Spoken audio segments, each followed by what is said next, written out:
Welcome, ladies and gentlemen. You're here with myself, Chris Lewis, the chairman of Biggleswade United, and Guillem, our director of football. And we're just having a bit of an informal chat, really, about the season ahead, what we can expect, what we've been doing over the summer, and to give you guys a bit of a preview about what's going to be happening over the next 9-10 months. So, Guillem, how's your summer been? It's been a summer of book writing, but book writing by the sea, which is never a bad thing to do. But that was the afternoons. Mornings were club business, and as you well know, there's a lot of things to do for the club. What have you been up to? I've been up to a lot, actually. We've had a lot to do over the summer. Been getting the pitch ready for the start of the season. Been sorting out a lot of the commercial deals and all those sorts of things that keep the club financed and ticking over. Updating the website, updating the kit, getting that all sorted for the start of the season. There's been numerous things. I mean, the off-season, for those of us behind the club who, as you well know, help the club to run day to day, it's probably one of the busiest times of the season, the off-season. Once we get into the season, everything sort of ticks over. The off-season is very busy. So been lots of things to get excited about over the course of the year, which hopefully particularly top 11 fans will be able to enjoy. We'll be putting some more teasers out, I would imagine, during the course of the next month, 3-4 weeks. So keep an eye on that on the Biggleswade United top 11 page at Biggleswade UTD at Biggleswade United. And so what can we look forward to in terms of the top 11 fans and anyone interested in the club? What can we look forward to on the pitch? I think fans generally tend to think of football as something that starts in the summer and then finishes in April or May. But it really is a continuous process, and we said it from day one. We're here to make the process as smooth as possible and to progress in the way that we want. So we've got the same coaching staff. We've got a new physical trainer, actually, from Spain, Albert, who has already added a different kind of outlook into things, so a new eyes. You've still got Stuart, you've still got Christian, and most of the squad has stayed. This is talking, of course, about the first team. Now, when you've got that, most of the squad staying, it's just a lot of hours of training already in that setup. I think we've seen in this tournament that we can defend, that we find defending, that we find in the setup from the midfield. We need to move the ball quicker, we need better decisions in the last third, we need goals. That will happen as well. So once we've got the squad formed in the shape that we want, then all we can expect is to challenge. This is a year to challenge. There is the opportunity for two teams to go up, and I think we both would like to be one of the candidates for it. It's very important to see how we start the season, so it's all starting in August, as you know, and I hope that it's a good start. So for those who don't know much about the league that Biggleswade United plays in, normally there's only one team that goes up. We have 22 teams in the division, and only one team out of those 22 gets promoted up to the division above. This year, though, there are 2 promotion spots. So in the way that it's been worked out, the FA, the Football Association of England, has created another division around geographically where Biggleswade is, a bit further north towards some of the big towns like Birmingham. They've created a new league that basically means that Biggleswade United are going to have an opportunity to get promotion up potentially into that division. So it's certainly going to add an extra dimension for this year, having 2 teams that are going to be able to get promoted. We know for a fact that a lot of teams have been preparing for that, and it's definitely something that the league have been, the team Biggleswade United have been preparing for as well. So it's certainly going to add an extra bit of spice to the league this season. So we're really looking forward to it. I think it's going to be a difficult season. I think there's going to be a lot of teams challenging for this season. But you know what I'm looking forward to as well? There's a local derby against Biggleswade FC, who of course have come up. Stodfold as well has got Mick Reardon, who used to be our manager when I first came in, so he's now at Stodfold. Yet another derby with even more spice, so that is just, I cannot wait. The first one will be, I think on a Tuesday we've got Stodfold, haven't we, in August already.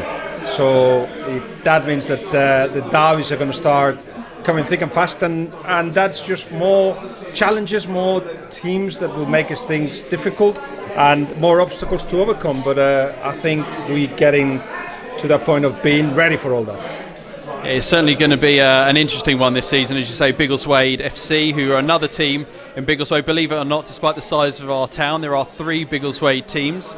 And Biggleswade FC have come up from the division above. They've moved up into our division, so that will certainly add an extra bit of spice to the season. We'll be playing them, I believe, the game around Christmas. I think it is a couple of days before Christmas. We're playing them, so it'll be a good local derby around Christmas time. But moving on to other things, Guillem, we've expanded the academy for this season. For those of you who don't know, we started an academy here at Biggleswade 3 seasons ago. This will be the 3rd season of the academy, and we're already at 14 teams, I believe it is now. So give us a bit of an insight into that.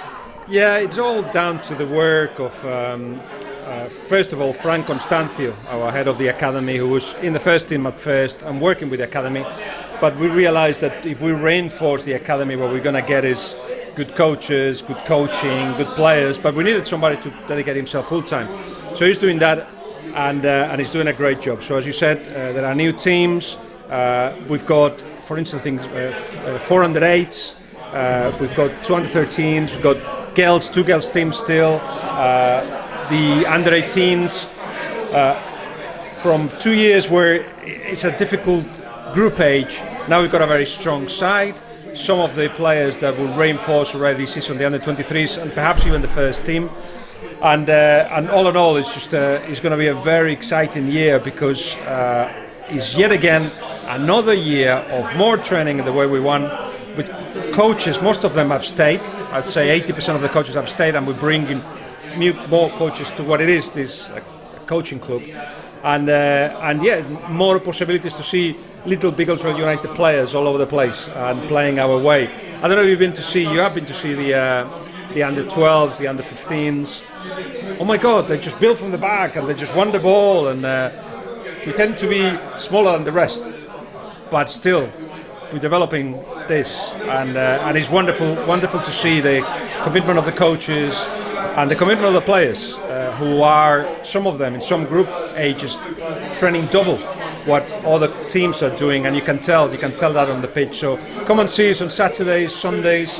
We'll be all over the place locally, and I think it's a good opportunity to see what we're doing. And in regards to just finishing off with the academy, we run 2 girls teams as well, the under-15s and under-16s girls. And they've had a fantastic summer, haven't they? They've done really well in sort of local tournaments and been quite successful. Yeah, and actually they're happy. The coaches are happy with the amount of players that we've got. So we've got enough players to compete at both levels. Some of these girls, a year ago, they weren't playing football, and you should see how they train, their attitude, how they want the ball, how they understand the game. We've got a dream here. You have got a dream. Tracy's got a dream. Everybody's got a dream that in 3 years' time we're going to have a senior team, girl team, playing in second medal, and I cannot wait. It'll be fantastic to see how, as you say, the girls' teams progress at Biggleswade United. The women's game is progressing so quickly within the UK, so it'll be fantastic to be a part of that. And it would be a great thing to look forward to see, as you say, a Biggleswade United women's team competing for. I think we used to have one a long time ago, so it's been quite a long time since we've had a women's team playing here at Second Meadow, so it'd be fantastic to see that really progress forward. Do you know what? It's been, an hour and a half since the last game? And you must be hearing the noise. The noise is still people in the clubhouse. Have a look. So people are still enjoying themselves. That's Derek. That's Derek. That's our ultra. Our super fan, Derek. So it's another thing that we enjoy seeing. The clubhouse full. We are trying to improve the facilities, and there will be changes in the next couple of months. You will be seeing a more comfortable experience. And like we've seen today, this was just a friendly. It must be over 100 people here just watching football. So it's great to see. Yeah, it really is. So it's look out for the club during the course of the season. Please do follow our Twitter page at Biggleswade UTD. We will certainly be putting a lot of content out for the top 11 fans, so please do follow us during the course of the season. And it just, for me to finish off, Chris Lewis and Guillem Balague, our director of football here at Biggleswade United, we hope you have a great next couple of months and a start to the season. We look forward to staying in touch. Thanks.